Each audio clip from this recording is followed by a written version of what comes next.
جمال الوجود بذكر الإله وتصفو الحياة الرحیم نحمده ونصلی علی رسوله الکریم اما بعد فاعوذ باللہ من الشیطان الرجیم بسم اللہ الرحمن الرحیم الصلاۃ والسلام علیک یا سیدی یا رسول اللہ وعلی آلک و اصحابک یا سیدی یا حبیب اللہ۔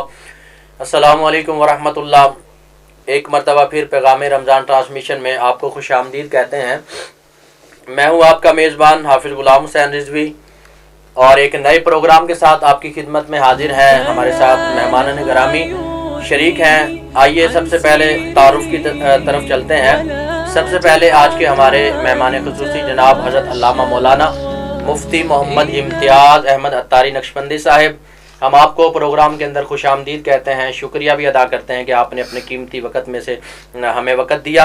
اس کے ساتھ ساتھ موجود ہیں جناب حضرت علامہ مولانا عمار شاکر رضوی صاحب، آپ بھی پروگرام کے اندر ہمارے شامل ہیں، ہم آپ کو بھی خوش آمدید کہتے ہیں۔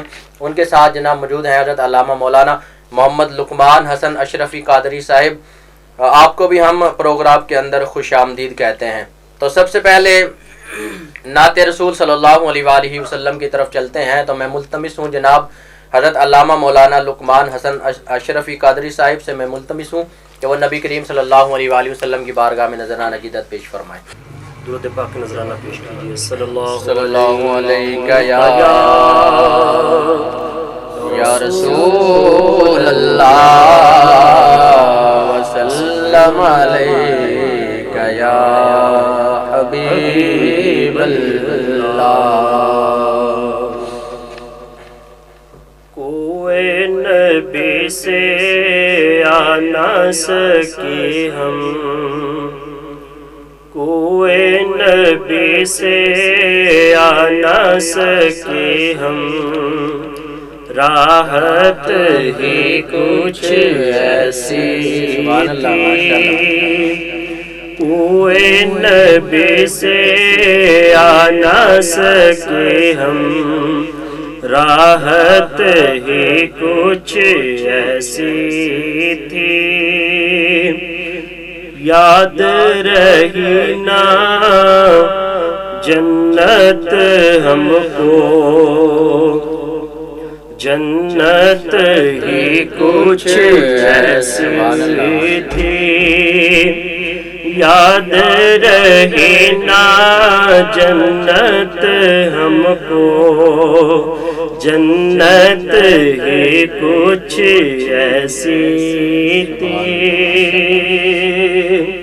اور تکتے رہے یوسف جیسے بھی حشر میں ان کے چہرے کو، تکتے رہے یوسف جیسے بھی حشر میں ان کے چہرے کو۔ جب پوچھا تو کہنے لگے وہ، جب پوچھا تو کہنے لگے وہ، صورت ہی کچھ ایسی تھی۔ جب پوچھا تو کہنے لگے وہ، صورت ہی کچھ ایسی تھی۔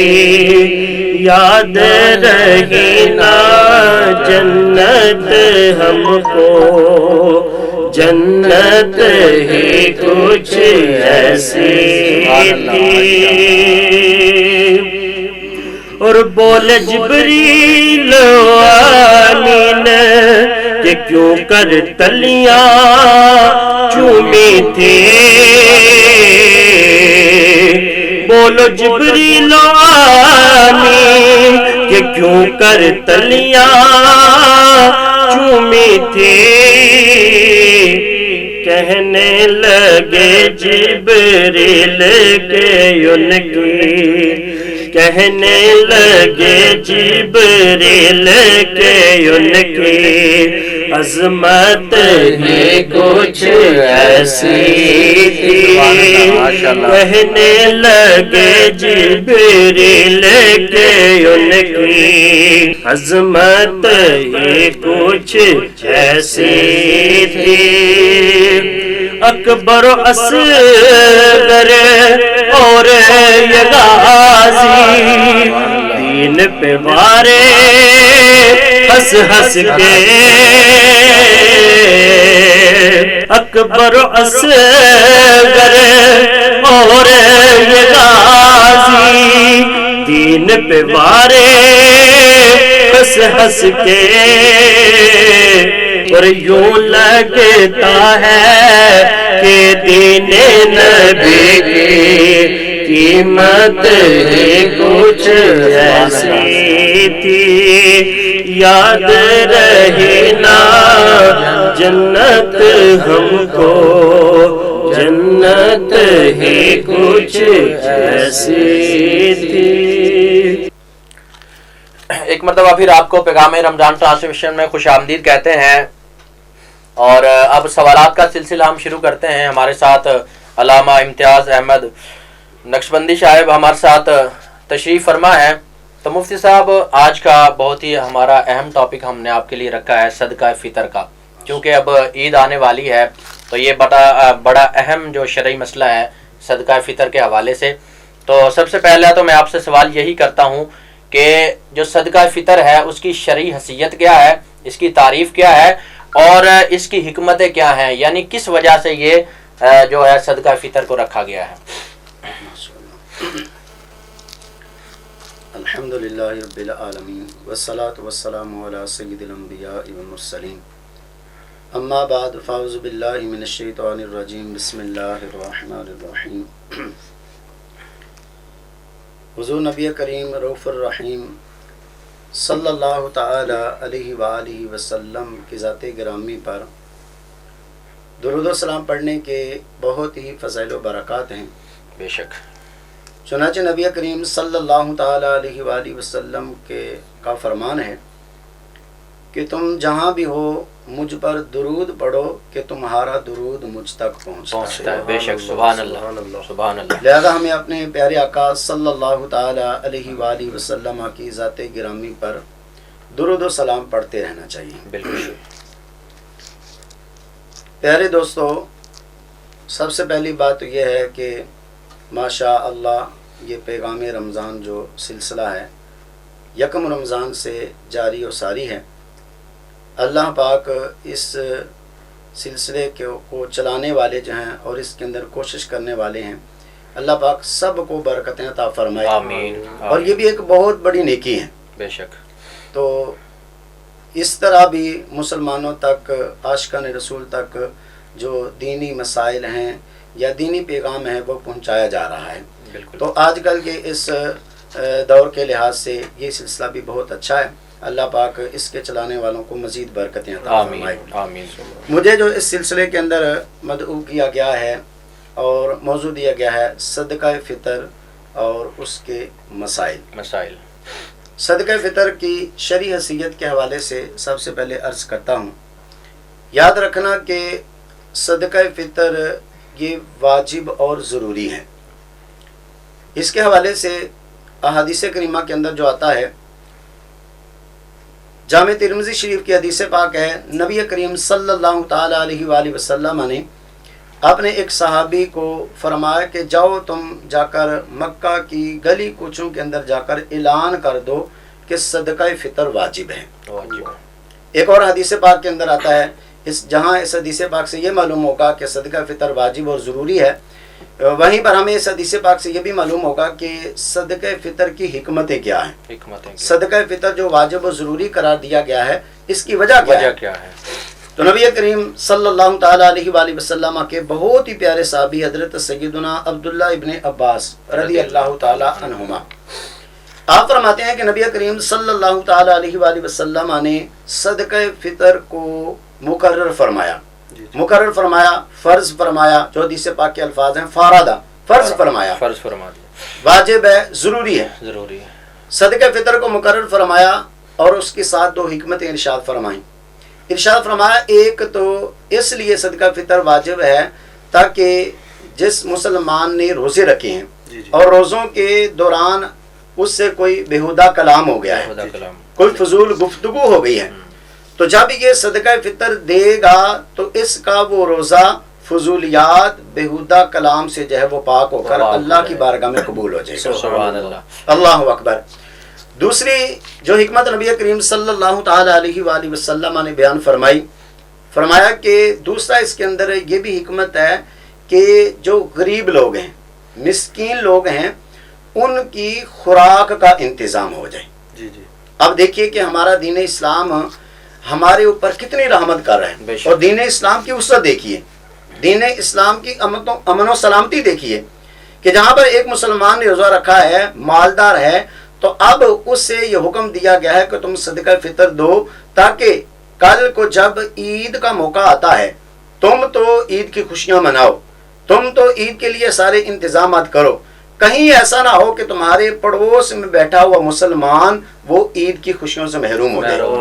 آپ تو اپنے بچوں کے لیے عید کا سامان خرید رہے ہیں اور عید کے دن کیا کیا پکانا ہے اس کے حوالے سے آپ اشیاء خورد و نوش کا انتظام کر رہے ہیں، تو ہماری شریعت نے مالدار لوگوں کے اوپر یہ صدقہ فطر واجب کر دیا تاکہ غریب تک یہ مال پہنچے اور وہ بھی عید کی خوشیوں کے اندر شامل ہو۔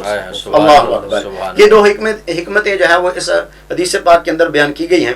ایک اور حدیث پاک کے اندر نبی کریم صلی اللہ تعالی علیہ وآلہ وسلم نے جو صدقہ فطر ہے اس کی حکمت کو بیان فرمایا، ارشاد فرمایا کہ جب تک صدقہ فطر ادا نہیں نہ کیا جاتا اس وقت تک روزہ زمین و آسمان کے درمیان معلق رہتا ہے، لٹکا رہتا ہے، یعنی وہ روزہ اللہ پاک کی بارگاہ کے اندر اس وقت تک قبول نہیں ہوتا جب تک کہ صدقہ فطر نہ دیا جائے۔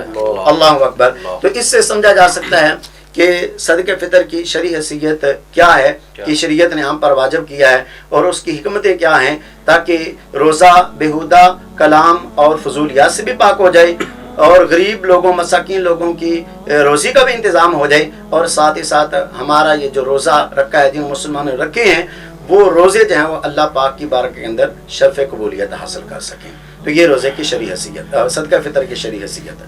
تو ماشاءاللہ مفتی صاحب بڑے اچھے طریقے سے آپ نے سمجھا دیا کہ شرعی حیثیت یہ ہے کہ یہ واجب ہے، اور آپ نے بتایا کہ اس کی حکمت کیا ہے۔ تو پہلی بات تو یہ ہے کہ روزوں کے درمیان کوئی کمی کوتاہی ہو جاتی ہے تو یہ صدقہ فطر دینے کی وجہ سے اس کا بھی ازالہ ہوتا ہے، اور دوسری بات یہ ہے کہ جو غریب ہیں وہ بھی عید کی خوشیوں میں شامل ہو جاتے ہیں، اس کی دوسری حکمت یہ ہے۔ تیسری آپ نے بتائی کہ جب تک روزے قبول نہیں ہوتے جب تک صدقہ فطر نہیں دیا جاتا۔ اچھا، مزید اسی حوالے سے اب ایک شخص ہے جو پاکستان میں رہتا ہے اور یہاں سے وہ کسی باہر کے ملک چلے جاتا ہے، تو پھر ٹھیک ہے، تو اب وہ کس کرنسی کے اعتبار سے اپنا صدقہ فطر جو واجب ہے وہ کس طرح ادا کرے گا؟ ماشاءاللہ بہت اچھا سوال کیا ہے، کیونکہ اس کا تعلق بھی صدقہ فطر ہی کے ساتھ ہے۔ جہاں پر اور صدقہ فطر کے مسائل ہیں، جس طرح کہ صدقہ فطر ہر کچھ مسلمان مرد یا عورت پر یہ واجب ضروری ہے جو صاحب نصاب ہے۔ تو صاحب نصاب یعنی یہ ایک فقہی اصطلاح بیان کی جاتی ہے۔ صاحب نصاب اس آدمی کو، اس شخص کو کہا جاتا ہے، اس فرد کو کہا جاتا ہے کہ جس کے پاس 7.5 تولے سونا ہو یا 52.5 تولے چاندی ہو۔ اگر یہ نہیں ہے تو اس کے پاس پھر روپے پیسوں کے لحاظ سے مالیت دیکھی جائے گی۔ چاندی کی مالیت کے اعتبار سے اگر اس کے پاس 52.5 تولے چاندی کی قیمت کے لحاظ سے اس کے پاس جو ہے وہ پیسے ہیں تو ایسے شخص پر جو ہے وہ صدقہ فطر واجب ہو جاتا ہے۔ اسی سے ریلیٹڈ جو سوال کیا گیا ہے کہ صدقہ فطر جب دینا ہے، ادا کرنا ہے، تو ایک سوال یہ بھی ہوتا ہے کہ ایک گھر کا جو سرپرست ہے، والد ہے یا بڑا بھائی ہے یا کوئی بھی ہے، وہ دوسرے ملک کے اندر رہتا ہے، تو اب اس نے صدقہ فطر دینا ہے، ضرورت ہے اپنی طرف سے بھی دینا ہے، اپنے نابالغ بچوں کی طرف سے بھی دینا ہے۔ تو اب سوال یہ ہے کہ وہ کیا جس ملک کے اندر رہتا ہے اس ملک کی کرنسی کے اعتبار سے وہ صدقہ فطر ادا کرے گا یا اپنے یہاں پاکستان کی کرنسی کے اعتبار سے کرے گا؟ تو اس کے حوالے سے علماء کرام نے جو ہے وہ فرمایا ہے کہ صدقہ فطر دینے کے اندر جس پر صدقہ فطر واجب ہے یا جس نے صدقہ فطر دینا ہے اس کے اپنے مقام کا اعتبار کیا جائے گا۔ تو اب ظاہر بات ہے اگر یہ سرپرست کسی باہر کے ملک کے اندر رہتا ہے تو اب اسے وہاں کی کرنسی کے اعتبار سے جو ہے وہ صدقہ فطر ادا کرنا ضروری ہوگا۔ ہمارے کئی مسلمان بھائی جو ہے وہ اس طرح پوچھتے ہیں، تو میرے پیارے بھائیوں ہمیں جو ہے وہ اس موقع پر آ کر جو ہے وہ یہ نہیں کرنا چاہیے کہ رہتے تو دوسرے ملک ہیں اور ہم صدقہ فطر دے رہے ہوں پاکستانی روپے پیسے کے لحاظ سے، تو نہیں، بلکہ جہاں وہ بندہ رہتا ہے، سرپرست رہتا ہے، اس جگہ کا اعتبار کرتے ہوئے اسے اسی ملک کی کرنسی کے اعتبار سے جو ہے وہ صدقہ فطر دینا ہوگا۔ جی علامہ صاحب یہ بڑا اچھا آپ نے جواب دیا، لیکن اگر کوئی بندہ باہر کے ملک رہتا ہے لیکن گھر کے معاملات جو ہے وہ چلا رہے ہیں تو صدقہ فطر اسی ملک میں دینا ہوگا، تب وہ اس کرنسی کا اعتبار کیا جائے گا۔ اگر یہاں تو اس نے پاکستان میں رہتا ہے، پاکستان کا رہائشی ہے لیکن وہاں پہ کام کاج کرتا ہے، تو اپنا جو پیسہ ہے، مال ہے صدقے کا، وہ پاکستان میں بیچتا ہے، پاکستان میں کسی غریب کی مدد کرتا ہے، تو پھر وہ پاکستانی روپے پیسوں کے حساب سے وہ نکالا جائے گا یا اسی جہاں پہ رہتا ہے اس حوالے سے؟ ماشاءاللہ یہ بھی اچھا سوال کیا ہے کہ اب ظاہر بات ہے اس نے وہاں کی کرنسی کے اعتبار سے صدقہ فطر ادا کرنا ہے۔ تو اب سوال یہ ہے کہ کیا وہیں ادا کرے گا یا وہ صدقہ فطر یہاں بھی دے سکتا ہے؟ تو اس کے اندر ظاہر بات ہے وہاں بھی دے سکتا ہے اور جب یہاں پر بھی جو ادا کر سکتا ہے، لیکن وہی بات کہ کرنسی کے اعتبار سے فرق آ جائے گا۔ وہاں دے گا مثلا وہاں پر اس کے اوپر 10 ریال جو ہیں وہ صدقہ فطر بنتا ہے، تو وہاں پر 10 کے عدد کے اعتبار سے دے رہا ہے، لیکن جب یہاں پاکستان کے اندر وہ ادا کرے گا کسی کو وکیل بنا کر یا کسی ذریعے سے بھی، تو پھر ظاہر بات ہے وہ ریال جو کرنسی ہے وہ ہمارے روپے پیسوں کے اندر کنورٹ ہو کر جو ہے وہ ادا ہوئے، لیکن وہی مالیت اس کی بھی اتنی ہے، اس کرنسی کے حوالے جی مالیت اس کی 10 ریال کے لحاظ سے پاکستان کے روپے پیسوں کے لحاظ سے ہوگی۔ تو ماشاءاللہ بڑے اچھے طریقے سے سمجھا دیا کہ اگر کوئی باہر بندہ موجود ہے تو اپنا تو وہ اس کرنسی کے حوالے سے دے گا، لیکن اگر اپنے بچوں کا دے گا تو پھر وہ جو پاکستانی یعنی کہ جس جگہ پہ جو آپ رہتے ہیں اس مقام کا لحاظ کیا جائے گا صدقہ فطر ادا کرنے کی وجہ سے۔ اچھا، اور مزید اس حوالے سے سوال کر لیتے ہیں کہ کیا صدقہ فطر کا جو یہ وقت ہے یہ کوئی مقرر ہے، عید سے پہلے ہی دینا چاہیے یا عید کے بعد بھی ہم اسے ادا کر سکتے ہیں؟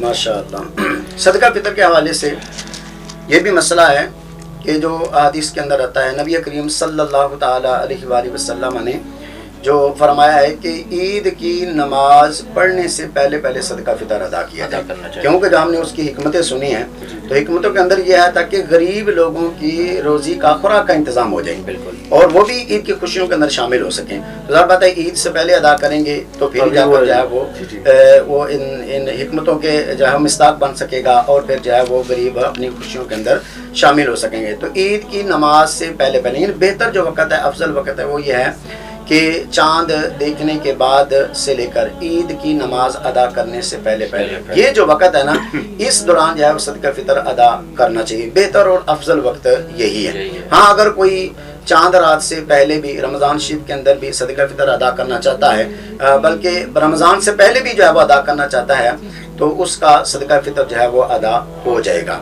اگر ایسا ہوا کہ جو ہے اس نے عید کی نماز سے پہلے صدقہ فطر ادا نہیں کیا، تو کیا اب سوال پیدا ہوتا ہے عید کی نماز پڑھ لیے تو اب وہ وقت تو گزر گیا، کیا اب بھی صدقہ فطر ادا کر سکتا ہے یا نہیں؟ تو اس کے حوالے سے آتا ہے کہ کوشش تو یہی ہونی چاہیے عید کی نماز سے پہلے صدقہ فطر دے دیا جائے، لیکن اگر کسی وجہ سے عید کی نماز پڑھنے سے پہلے صدقہ فطر نہ دے سکا تو اب حکم ہے کہ عید کی نماز کے بعد بھی بلکہ کئی دن بعد بھی جو ہے وہ دے سکتا ہے، لیکن تاخیر نہیں کرنی چاہیے، جتنی جلدی ہو سکے صدقہ فطر ادا کرنا چاہیے۔ زندگی کے اندر جب بھی صدقہ فطر دے گا وہ ادا ہی ادا ہوتا ہے۔ ماشاءاللہ، تو سمجھ آ گئی ہمیں۔ اچھا مفتی صاحب، صدقہ فطر کے حوالے سے آخری سوال میں آپ کی طرف کر رہا ہوں کہ اگر کوئی شخص ہے جو روزے نہیں رکھتا، بیمار ہے یا مسافر ہے، تو اگر روزے نہیں رکھتا پھر بھی وہ صدقہ فطر ادا کرے گا یا نہیں کرے گا؟ یہ بھی ماشاءاللہ اچھا سوال ہے۔ جس طرح کہ ہم نے حدیث پاک سنی کہ جب تک صدقہ فطر ادا نہیں کیا جاتا اس وقت تک روزہ بھی شرف قبولیت حاصل نہیں کرتا، زمین و آسمان کے درمیان لٹکا رہتا ہے۔ تو اب ظاہر بات ہے اس سے سوال ہوگا کہ جن لوگوں نے روزے نہیں رکھے، اب کئی لوگ ایسے ہیں جنہوں نے عذر کی وجہ سے نہیں رکھے اور کئی لوگ ایسے ہیں جنہوں نے جو ہے بغیر عذر کے نہیں رکھے، تو اب اس کے اندر جو ہے وہ حکم یہ ہے کہ چاہے جس نے روزہ نہیں بھی رکھا وہ بھی صدقہ فطر ادا کرے گا۔ کیوں کہ صدقہ فطر یہ شخص پر واجب ہے، مال پر واجب نہیں ہے، مال پر تو زکوٰۃ واجب ہے، تو جب شخص پر واجب ہے تو اسے حکم تھا روزے رکھتا، روزے نہیں رکھے یہ اس کا الگ گناہ ہے، یعنی اگر بلا عذر شرعی نہیں رکھے تو۔ لیکن جو صدقہ فطر کا جہاں تک تعلق ہے وہ اس شخص کے ساتھ ہے، تو لہذا جس نے روزے نہیں بھی رکھے وہ بھی صدقہ فطر جو ہے وہ دے گا، اور اس طرح دے گا تب ہی جا کر اس کا یہ واجب جو ہے وہ ادا ہوگا۔ ماشاءاللہ، تو مفتی صاحب نے صدقہ فطر کے حوالے سے بہت ہی تفصیل کے ساتھ تمام سوالات کے جواب بھی دیے، اور یقینی طور پر آپ کو اس سے بہت فائدہ ہوگا۔ اور صدقہ فطر کی اتنی زیادہ فضیلت ہے ناظرین، اگر ہم آپ سے یہ بات شیئر کریں کہ علماء اکرام بیان کرتے ہیں، مفتی صاحب میری اس بات کی تصدیق کریں گے کہ اس کی اتنی زیادہ فضیلت ہے کہ علماء کہتے ہیں کہ جو صدقہ فطر لیتا ہے اسے بھی اپنا دینا چاہیے تاکہ اسے بھی اس کے فیوز و برکات مل جائیں۔ لیکن البتہ اس پر واجب تو نہیں ہے، ہاں جی، لیکن دے دے گا، یعنی کہ صرف برکتیں حاصل کرنے کے لیے یا جو اس کا جو ثواب ہے تاکہ وہ بھی اس سے محروم نہ ہو۔ تو ماشاءاللہ ہم شکریہ ادا کرتے ہیں جناب مفتی امتیاز احمد نقشبندی صاحب کا، علامہ لقمان حسن اشرفی قادری صاحب کا، جناب محمد فاروق اتاری صاحب کا کہ آپ ہمارے پروگرام کے اندر تشریف لائے۔ تو انشاءاللہ تعالی آپ سے پھر ملاقات ہوگی نئے مہمانوں کے ساتھ، تو تب تک کے لیے آپ ہمیں اجازت دیجیے، اللہ حافظ۔